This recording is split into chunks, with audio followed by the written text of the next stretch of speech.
Shalom. Salam damai sejahtera buat semua kita.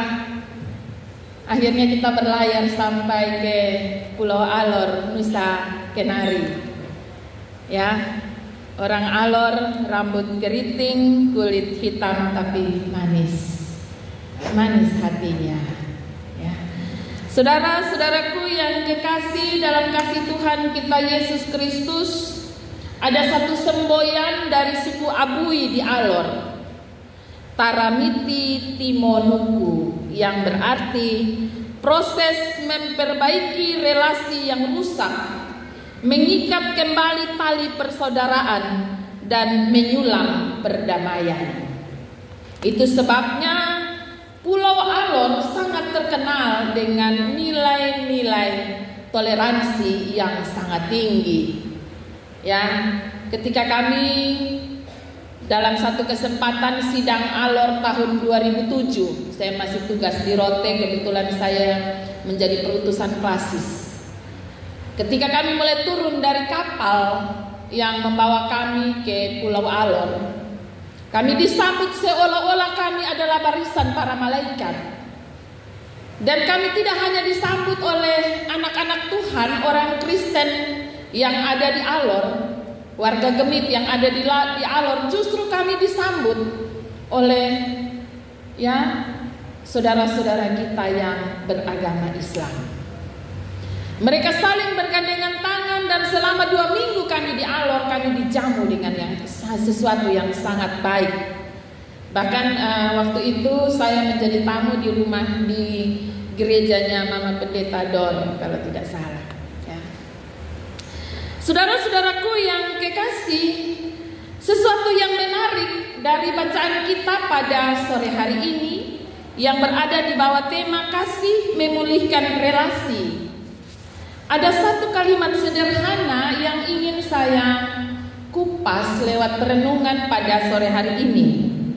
Dalam ayat ke-15 bacaan kita. Sesudah sarapan.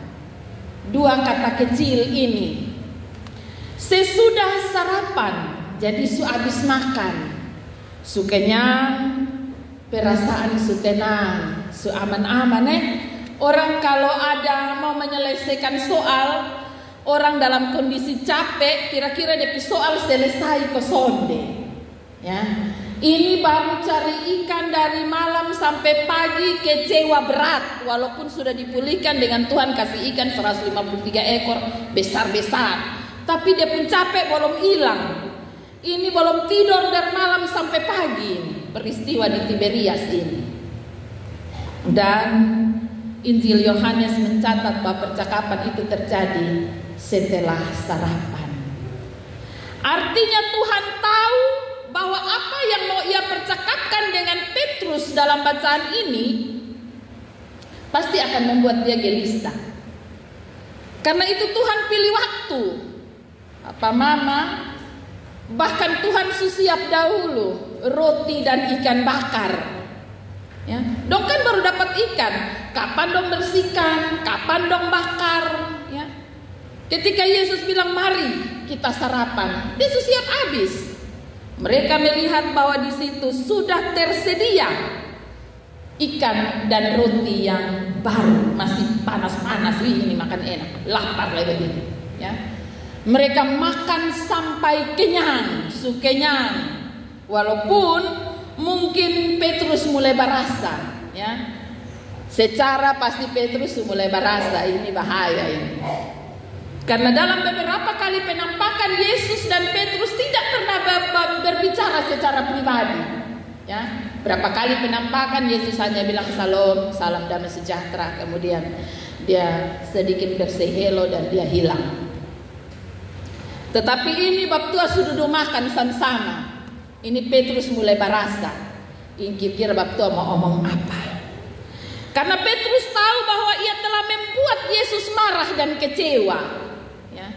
Petrus tahu bahwa ini pasti akan ada sesuatu dalam kebersamaan bersama dengan Yesus. Kita melihat Yesus menunggu sampai orang habis makan. Yesus tidak mau merusak suasana makan. Saudara-saudaraku yang kekasih, saya ingat salah satu nasihat dari orang tua saat makan aja, tolong jangan suruh anak-anak dong bikin apa. Setengah dia makan ame dia kenyang dong, baru bisa suruh dia bagaimana bikin apa. Ternyata ini sesuatu yang baik. Yesus pandai untuk memilih waktu yang tepat. Yesus tahu kapan saatnya memulai sebuah percakapan yang penting dalam memulihkan sebuah relasi yang sempat hancur. Bacaan kita mencatat bahwa ada pertanyaan sebanyak 3 kali yang dilontarkan oleh Yesus. Dan yang menarik di situ, saya tidak lagi mengulas tentang apakah engkau mengasihi aku, karena sudah beberapa kali bacaan ini disampaikan. Tapi saya tertarik dengan sapaan yang Yesus pakai untuk menyapa Simon Petrus. Simon dikenal sebagai Petrus dan Kefas, dan nama Petrus dan Kefas itu adalah pemberian dari Yesus. Tetapi identitas yang sesungguhnya ialah Simon bin Yunus atau Simon anak Yohanes. Dan Yesus menyapanya dengan identitasnya. Hari ini ketika orang bertemu kita di jalan saat datang gereja atau pulang gereja, pasti orang tahu bahwa ini orang Alor. Betul tidak ya? Kita dikenal dari identitas kita. Sangat ya, orang pasti tahu ketika kita pulang dari gereja kita masih dengan identitas busana, atribut yang kita pakai. Tentu orang bilang ini anak-anak Alor, kampar anak-anak Alor dong, pi gereja. Saudara-saudaraku yang kekasih, panggilan kesayangan dipakai oleh Yesus untuk menyapa Simon. Ya, kalau orang Alor biasa menyapa Nau, Niba, Nikar, Nikul, ibu, bapak, kakak, adik, ya orang rote ka afadi, orang sabu ina ama, ya, sebuah sapaan yang manis didengar, ya. Kalau orang Alor, seorang istri memanggil suaminya dengan Niba, tentu itu sesuatu yang manis didengar, ya. Orang Amarasi panggil sapa dia punya suami atau dia punya istri dengan Honi, itu sesuatu yang manis didengar dan hati akan terasa beda sekali. Ya, kalau suami panggil istri Boi atau istri panggil suami Boi, sapaan itu terus dipakai dalam rumah, tentu itu manis didengar. Kira-kira orang Alor sampai hari ini di rumah tangga dong masih sapa dengan sapaan yang tadi kok, Nau dan Niba. Bapak Anis panggil mama dengan sebutan apa? Mama Sako? Ini mesti pulang ganti panggilan dulu, karena panggilan itu yang menggugah hati Simon. Ketika Yesus menyapa Simon dengan Simon anak Yunus, Simon Yunus pun anak, ya, Simon Yunus pun anak. Yesus mau bilang bahwa Simon, beta kenal lu dari dalam kandungan ibumu, beta sangat kenal lu secara pribadi, beta sangat kenal engkau dengan baik sekali, engkau adalah anak bapakmu yang bernama Yunus. Saya kenal Yunus, saya juga kenal kau. Ya. Sebuah sapaan yang lembut, sebuah sapaan yang menggugah identitas Simon. Ya, kalau tadinya ketika dia diberi nama Petrus atau Kefas atau yang disebut batu karang yang teguh, maka ia dengan pongahnya, dengan kesombongannya memakai nama baru itu sebagai identitas baru dia, membuat dia jatuh dalam dosa. Kenapa saya berani bilang demikian? Karena di Injil Matius pasal 26 ayat 33 sampai 35, Petrus bilang begini, biar semua orang tergoncang iman mereka malam ini, aku sekali-kali tidak. Ini beta, ini Petrus lah. Kemudian di ayat 35 dia bilang, sekalipun aku harus mati bersama-sama dengan engkau, aku takkan menyangkal engkau. Karena apa? Karena namanya Petrus atau Kefas. Ya. Ia mengubah identitasnya dengan nama itu. Ia merasa bangga dengan identitas baru yang Tuhan Yesus beri kepadanya. Karena itu Yesus ingat kembali Simon, Yunus Ana. Hai Simon, apakah engkau mengasihi aku? Saudara-saudaraku yang kekasih dalam kasih Tuhan kita Yesus Kristus, Yesus mau menyapa dia dalam kesehariannya. Yesus mau mengingatkan dia akan siapa dia sebelum ia mengenal Yesus. Saudara-saudaraku yang kekasih, dan Yesus mempertanyakan kembali akan kasihnya. Apakah dia betul-betul masih mengasihi Yesus?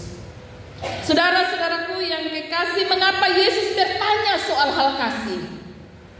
Karena banyak hal yang tersirat dalam pertanyaan, apakah engkau mengasihi aku? Saudara-saudaraku yang kekasih, masihkah pertanyaan ini ada di antara kita sebagai suami istri? Bapak Momai, pernahkah Bapak Momai tanya pada istri, apakah engkau masih mengasihi aku? Pernah? Tidak, sudah lupa. Ya, pertanyaan ini penting, Papa Mama. Pertanyaan ini penting. Apakah engkau mengasihi aku? Karena di dalam pertanyaan itu ada banyak hal yang terkandung di dalamnya. Tentu engkau tidak akan malu di depan umum karena aku, kalau engkau benar-benar masih mengasihi aku. Tentu engkau tidak akan mungkin meninggalkan aku di dalam kondisi yang sangat lemah dan sulit. Ketika ada persoalan, kalau engkau sungguh-sungguh mengasihi aku, tentu engkau tidak akan balik belakang dan meninggalkan aku. Tentu hatimu tertuju kepadaku. Ya, tentu hatimu tertuju kepadaku. Itu yang terkandung dalam makna pertanyaan, apakah engkau mengasihi aku? Belum lagi dalam pertanyaan itu Yesus melanjutkan dengan mengatakan lebih daripada mereka ini. Itu pertanyaan yang pertama. Tapi di pertanyaan yang kedua Yesus tidak mengulang lebih daripada mereka ini. Yesus mempertanyakan, apakah engkau mengasihi aku? Betul kok engkau masih mengasihi aku? Ya, saudara-saudaraku yang kekasih dalam kasih Tuhan kita Yesus Kristus, kita pulang. Coba kita menghadap Ame, kita pasangan. Lu masih sayang di beta kok? Seberapa tahun umur pernikahan ini? Masih sayang kok? Kalau masih sayang, maka konsekuensi tadi tidak mungkin terjadi. Saudara-saudaraku yang kekasih, karena itu pertanyaan ini membuat Petrus sedih. Ia menangis. Di pertanyaan yang ketiga Petrus sedih. Dia menangis. Dia sadar akan konsekuensi dari sebuah pernyataan, aku mengasihi engkau. Saudara-saudaraku yang kekasih, kesadaran ini pun ketika dia menangis, Yesus tahu bahwa dia sudah tahu makna dari kata aku mengasihi engkau. Karena itu Yesus melanjutkan dengan memberi nubuatan kepada Petrus tentang bagaimana akhir dari hidupnya. Ia akan dibawa ke tempat yang ia tidak sukai, dan pada akhirnya karena ia betul-betul tahu bagaimana mengasihi Tuhan, maka ia rela mati demi kasihnya kepada Tuhan. Saudara-saudaraku yang kekasih, dari sejarah gereja diungkapkan bahwa Petrus mati disalibkan di Roma pada zaman Kaisar Nero sekitar tahun 68 Masehi. Kekasih Tuhan sekalian, proses pemulihan dari cerita ini kita dapat menemukan bahwa proses pemulihan sebuah relasi hanya bisa terjadi jika kita sama-sama sadar dan paham tentang arti mengasihi. Rusaknya relasi antara suami istri, rusaknya relasi antara orang tua dan anak, rusaknya relasi antara sesama saudara tidak bisa dipulihkan jika masing-masing tidak menyadari arti kasih itu sesungguhnya. Kalau hanya sekedar duduk, tua adat, tongkas bakatumu, bacium, selesai, maka bukan itu penyelesaiannya. Relasinya belum selesai, belum pulih. Kalau masing-masing belum sadar arti mengasihi yang sesungguhnya, belum tahu bahwa aku sungguh-sungguh mengasihi. Aku berdamai karena aku tahu tentang hal kasih. Saudara-saudaraku yang kekasih, karena itu di sore hari ini kita belajar bahwa dalam perjalanan siara hidup kita ke depan, apapun yang terjadi di antara kita, sebagai sesama anggota gereja, sebagai sesama rekan pelayan, sebagai keluarga dalam rumah tangga kita masing-masing, baik hubungan yang begitu pribadi antara suami istri, orang tua, anak, kakak beradik. Hari ini kita belajar bahwa relasi kita akan menjadi relasi yang dipulihkan jika kita sungguh-sungguh paham tentang kasih yang sesungguhnya. Kasih yang benar disadari oleh Petrus, dan ia dipulihkan dari kondisinya. Ia kembali diberi tanggung jawab oleh Tuhan. Ia diberi kepercayaan. Kadang-kadang kalau ketong berdamai dan ketong belum sadar tentang kasih yang sesungguhnya, maka damai boleh damai, tapi untuk percaya kembali semungkin lah. Betong boleh berdamai, botong boleh bacium, bapegang tangan, basenyum, tapi untuk percaya ulang maaf, susah percaya lah. Ya. Tapi hari ini sesuatu yang baik kita belajar dari Yesus. Yesus sungguh-sungguh memberikan pengampunan dan pemulihan. Karena Yesus sungguh-sungguh tahu bahwa Petrus sadar akan pernyataan yang pernah ia buat, yang tidak didasari oleh kasih yang sungguh. Tetapi dari pertanyaan Yesus, apakah engkau mengasihi aku? Dia sadar bahwa kasih yang dulu pernah ada dalam dirinya adalah kasih yang tidak sungguh-sungguh. Dan kasih yang telah dibuat oleh Yesus dalam perjumpaan itu adalah kasih yang sejati. Pemulihan terjadi dan kembali kepada Petrus Tuhan beri tanggung jawab.